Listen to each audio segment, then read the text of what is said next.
Hello, and welcome to part 3 of your lecture on Middle Eastern and traditional Jewish medicine.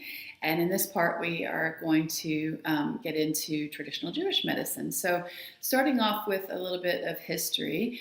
The history of the Jewish people stems from the history of ancient Israelites as recounted in the Bible. And the Bible is probably the best source of history that we have on that. The origins of the Judaic culture were around 2000 BCE, and generally the culture was centered in Israel and the lands surrounding Israel, but there was a cultural interaction with a wide variety of other civilizations in that area, including the Egyptian, Babylonian, and Greco-Roman cultures early on. So the image here on the slide is of the Judaic kingdoms as they existed in 900 BCE. This would have been a while after the origins of the Judaic culture. And the migration of Jewish people over time, due to the continuous history of political and religious unrest and the existence of anti-Semitism and persecution, really resulted in a wide distribution of Jewish people eventually across Western Europe, particularly the northern parts of Western Europe and the Middle East, but also to North America and other places worldwide.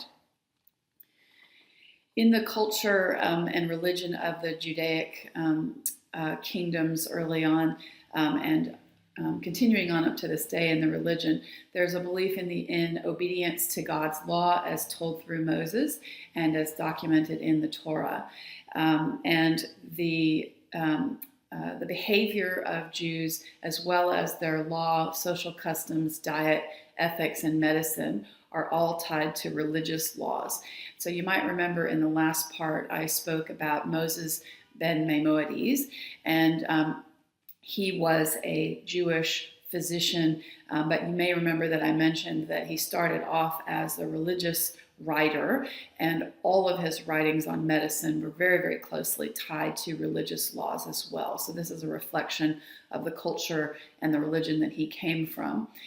And this religion is based on the concept of a personal and communal relationship with God. So it's not just a one-on-one relationship, but the community or the family are seen as being vital to one's relationship with God as well.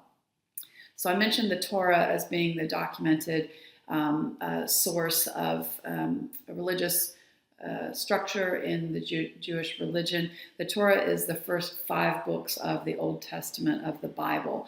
And so it's not the whole Old Testament, just the first 5 books. So Judaism is the first of the 3 major Abrahamic religions. It is a monotheistic and paternalistic religion, which means that the belief is in one God and that God is a father God, patriarchal. And the belief in the existence of the single father God is common to Christianity and Islam, which came after Judaism, significantly after Judaism in that order. Judaism is the oldest unbroken Western religious and cultural system in the world. Traditional Jewish medicine, as I mentioned, comes a great deal from the religious texts of and religious practices of the people. The Old Testament contains references to quarantine and health protection, sanitary regulations on meat handling, rapid burial processes, and social hygiene. So you can see that there was a mindfulness of things related to health in the Torah, in the Old Testament. And this relates to the fact that Jewish people see medicine and faith as being inextricably intertwined. So there's a traditional view of reverence for healers and an understanding that treatment and cure are always going to carry something of the divine with them. Also in the Old Testament, midwives are mentioned as well as physicians. Treatments mentioned include healing waters and bathing, so we've seen this across multiple cultures as well, anointing with oils, wine, and balms, and with medicinal compresses, and those would have been primarily herbal oil mixtures, and also the splinting of fractures and the health benefits of music. I just yesterday read a new study about the health benefits of music that has just been done in modern times, so they had an understanding of that way before we did. The medicinal plant resins of gum, balm, and laudanum, which is derived from opium, are mentioned in the Old Testament, as well as myrrh, cassia, cinnamon, and hyssop. So we have medicinal herbs being mentioned in this religious text as well. So with Israel being located at the junction of 3 continents, there was a real variety of plant and animal populations in those areas, different ecosystems coming together on those different continents. And the traditional Judaic kingdoms, or the historical Judaic kingdoms, were bordered by great civilizations such as Mesopotamia and Egypt. And the Jewish people really drew openly from those other medical traditions in those cultures and modified them to put them into their own religious framework. So their traditional medicines used rich symbolism from Jewish ritual and from the Hebrew language. For example, herbs that were used in the Sabbath celebration ritual might also be used later afterwards as an inhalation for colds or treatment for other illnesses in the following week, because they were there, they were available, and they were at hand, and they were blessed. So the Talmud is a religious text that came later, significantly later, and it was written by a large number of rabbis through the 5th century of the Common Era, and that provides the basis for all Jewish law. So this is separate from the Old Testament. It covers a wide number of topics, including law, ethics, philosophy, customs, medicine, ethics is on there twice, history, and cultural lore. And the greatest Talmudic physician, so medicine practice in following on the Talmud, was Mar Samuel. So the Talmud covers both folk remedies and health beliefs. It builds on the Bible, the things that were mentioned on the last slide, and it's also supplemented by oral traditions. And some of the oral traditions are said to date to the time of Moses. It includes many medical references dealing with rights and duties of physicians, and so there's an ethical aspect to it, which wouldn't be a surprise, it being a religious text. And from the Talmudic period of Judaism, it was recommended that no wise person would live in a town without a doctor, and that patients should seek help even on the Sabbath, when religious restrictions could be set aside if there were possible danger to health from waiting until the next day. So a great deal of Jewish traditional medicine comes from the Talmud, and most medicines that are covered in the Talmud are from plants and trees, including oils, so oils derived from nuts or vegetable sources.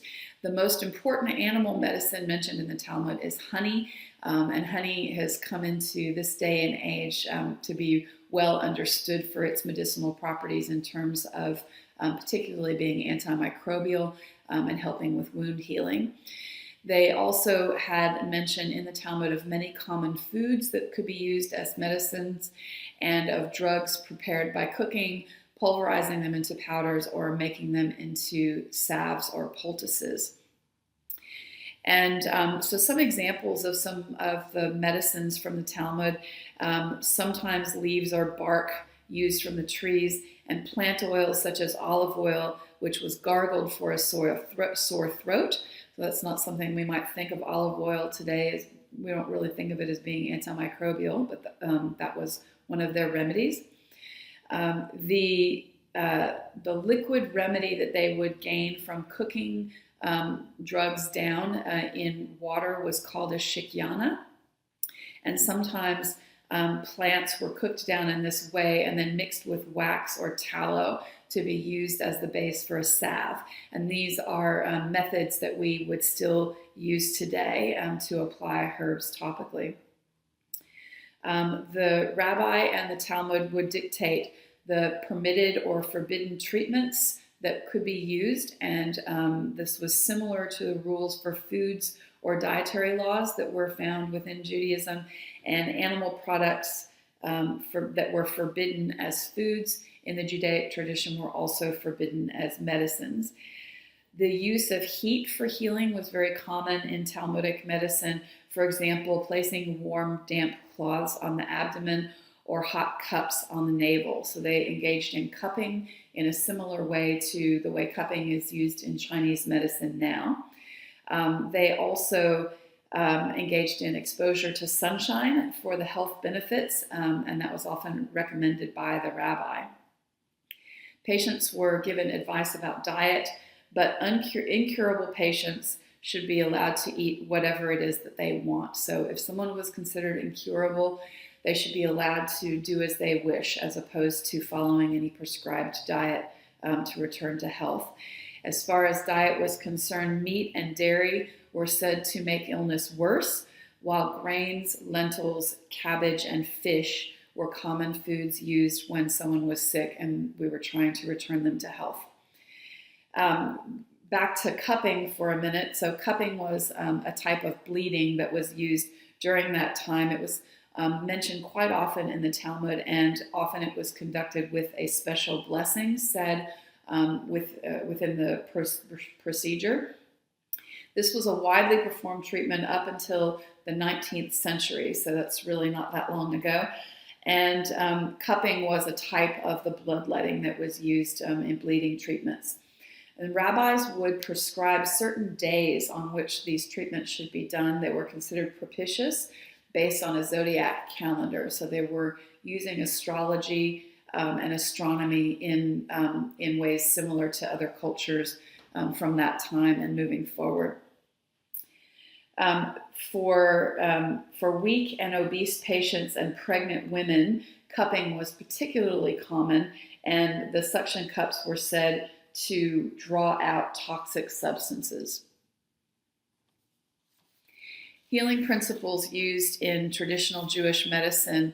There are some. These are some ideas that might have some similarity to some of the other systems that we'll study. So, the concept of sympathy, which is that the effect of a medicine will resemble the cure.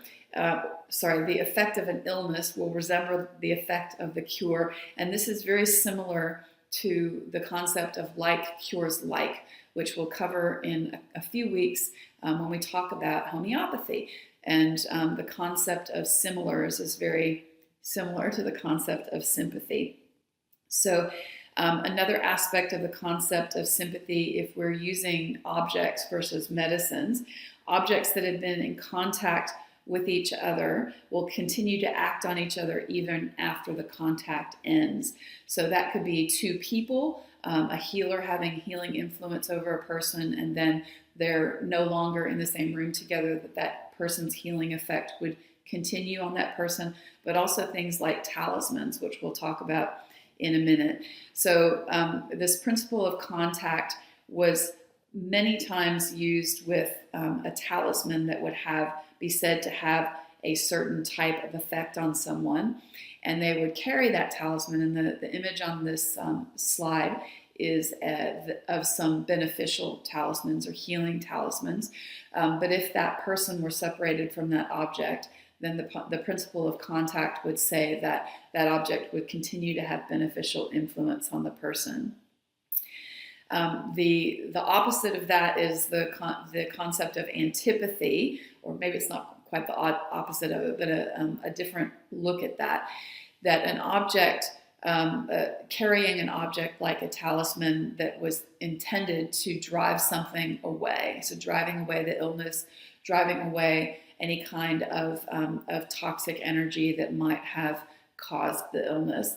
And they were practicing at that point in time humoral medicine. So there was a concept of humors. Remember, the Talmud would have been around 500 of the Common Era, and this would have been right in the heyday of humoral medicine. And so a talisman or an amulet could be used to drive away a certain humor from the body of the four humors. So as I said, this image is of traditional Israeli amulets, and they are antipathetic. So they have antipathy to the evil eye, driving the evil eye away. So you can see in the center of each one that there is well, maybe not the bottom center one, but on the other ones there's an eye somewhere, everywhere, somewhere on each one of the amulets. So rabbis generally believe that demons played a role in causing illness, and that magic and the evil eye were operating through these demons. And there are elements of this line of thinking that support its linking to a theory of contagious disease as we think of it now. So, for example, some of the rules that the rabbis would lay down included: don't drink liquid left by another person if he has a disease, because a demon might inhabit that water and might get into you. So you can see how that's similar to don't drink after somebody when they have a cold. And demons were said to inhabit marshy places and damp and deserted buildings, latrines, and other places that were squalid. And these are places that we can now relate to different kinds of vectors of contagious disease, like mosquitoes, for example, in swampy areas. So superstition and magic were quite central to medicine at this time, even though the rabbis didn't necessarily condone this aspect of healing. So a segulot was a particular object that was said to have an occult virtue and used as a magical remedy or a charm. And when we contrast this to conventional treatments, we have the conventional treatments, the herbs, the poultices, etc., that were used to work directly on the humors. When we start talking about charms and amulets and occult virtues, we're obviously talking about the supernatural. So we're talking about magical thinking or a magical remedy. And this was avoided by doctors, by some doctors who were really trying to discourage superstition. But oftentimes the doctor or even the rabbi would give permission to the patient to utilize these types of magical remedies or charms, because it would put the patient at ease. And there was an understanding that if the patient believed that something was helping them, then they would be more likely to get better, and they would be at ease and not so fearful of the illness that they had. Many of the superstitious cures, there were many superstitious cures and preventative practices or rituals that people practiced in their daily life in order to keep the demons away or to keep away evil influences. And the rabbis were really concerned about this in many ways, about the use of magic and charms, but they reconciled this issue by saying that anything that was used for a therapeutic purpose would not be regarded as superstition. And so that was the way that they kind of wove that in and made it okay. Some treatments had a magical aspect to them, like plant garlands, for example, that were knotted a certain number of times for different effects. And the more knots there were, the more powerful they were. In your reading for this week, there's a lot of really interesting detail about some of the more colorful types of remedies that traditional Jewish medicine used. So if you want more information about those, you might go into that reading and check that out. There was a lot of ritual, both in daily life and religious practice, and also within healing practice. And so oftentimes a doctor or rabbi would recite passages from the Torah or some prayer over a person as part of their healing plan or part of the approach to their healing. There were also rituals such as repeating treatments a certain number of times. That was said to be an auspicious or propitious number of times to repeat something.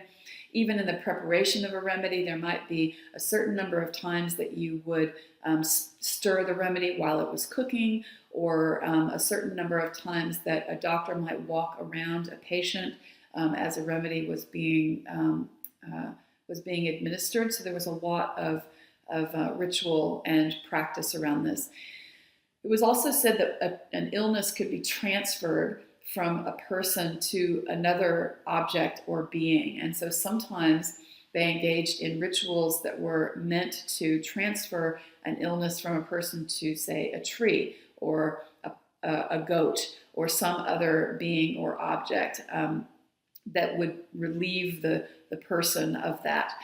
And there was a significant preservation of Germanic magical cures, which occurred with the migration of Jewish people out of the center in Israel and out into Europe, where there was a blending of the Germanic lore and mythology with some of the Judaic traditions as well. And some of those Germanic magical cures were taken into the culture at that point in time. And in fact, some of those, if they hadn't been adopted into the Judaic tradition, would have been completely lost to history, and they've been preserved because of the importance that Judaism places on tradition and remembering one's history. And the last one, this I think is a particularly interesting thing. Changing a person's name was often done with the concept of changing their identity or their path in life, and that might provide them with a different outcome. For example, thwarting death, or making them fertile when they had been having trouble having children, for example. So the idea that changing one's identity might actually change the path that you're on in life. Healing waters, which we've touched on in a number of the cultures that we've come through, and this one was certainly no exception. So using natural springs and other healing waters was a very well-known modality. The image here is of the hot springs it's the shore of the Sea of Galilee in the photo here, and you can't see the springs that are behind or inside this building, but there were hot springs at Tiberias on the shore of the Sea of Galilee, which are famous even to this day, and they were restored during the 16th century. And after that, thousands of Jews, Muslims, and Christians came there in pilgrimage to take the curative powers of the waters there. Herbalism, as in most traditions that we will look at, if not all of them, was a very robust form of healing. The picture here is of St. John's wort, and that is used as a diuretic and expectorant in traditional Jewish herbalism. The image is not St. John's wort here because that has yellow flowers. So we've got another herb there, sorry. And fennel for abdominal disorders and threatened miscarriage, as well as sage as a cure for paralysis and to aid digestion. And they would mix the sage with saltpeter, bay, and cinnamon in order to make a combination remedy.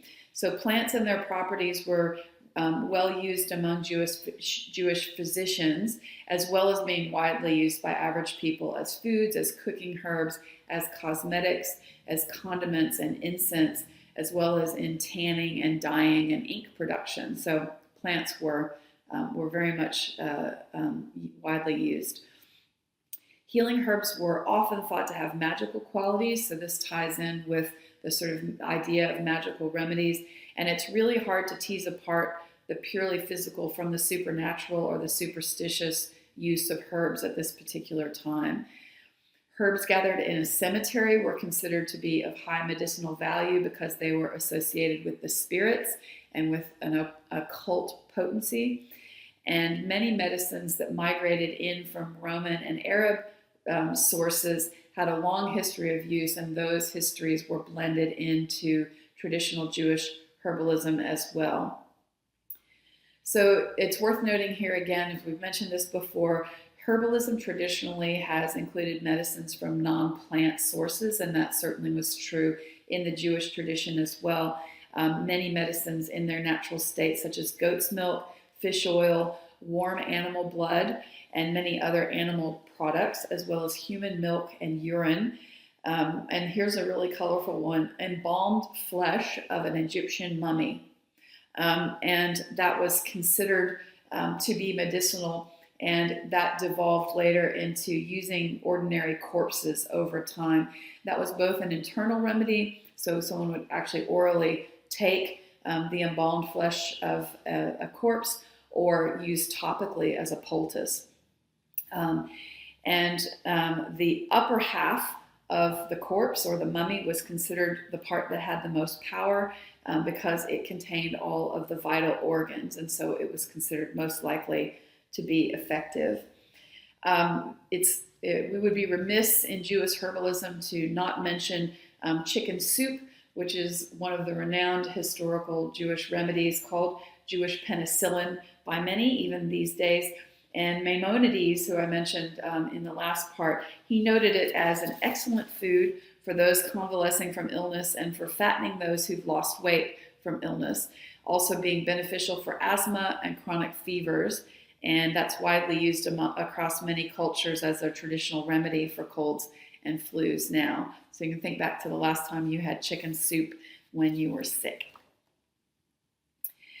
Into the medieval period, now there's a narrower line coming into the Judaic tradition between traditional healer and practicing physician. And that was also true outside of the academic centers of Europe as well. And we'll talk about that a little bit more when we get into the medieval period in our next lecture.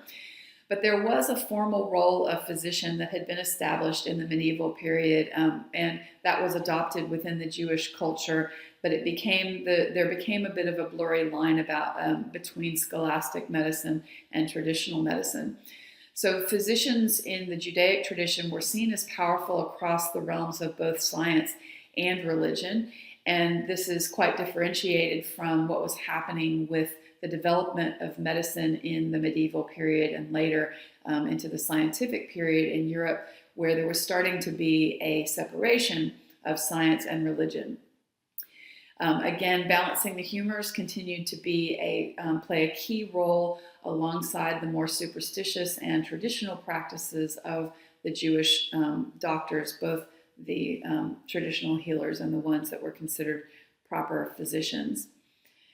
So through this time, Talmudic medicine was continued, and bleeding started to be used less as a treatment as it was considered to be unreliable, but it still remained popular through the medieval period as it did through all of Europe. And the Jewish people had access to healing methods then through this time from a larger medical community that were not Jewish healers. Because of the migration of people and the exposure to different cultures, they would have had access to healers that were not of the Judaic tradition. And some of these would have been in violation of Jewish laws. For example, recommendation of foods that were non-kosher or procedures being done on the Shabbat. And so they would have to consult with their rabbi for permission. And some rabbis would grant the permission easily, and some of them were more rigid in adhering to what would be permitted by the religious texts. And so you still see this very strong influence of religion within the medicine of that time. Okay, coming into the end of part 3 now, here are your revision questions, also there on the LMS and other food for thought. Why do you think the concept of the 4 elements and the 4 humors was so easily adopted across all the different cultures? So here we have another culture who has taken on the concept of the 4 humors from the Greco-Roman era. And I'll leave you with that. Here are your references in case you want to dive into any of that a bit deeper for the whole lecture. And thank you for joining.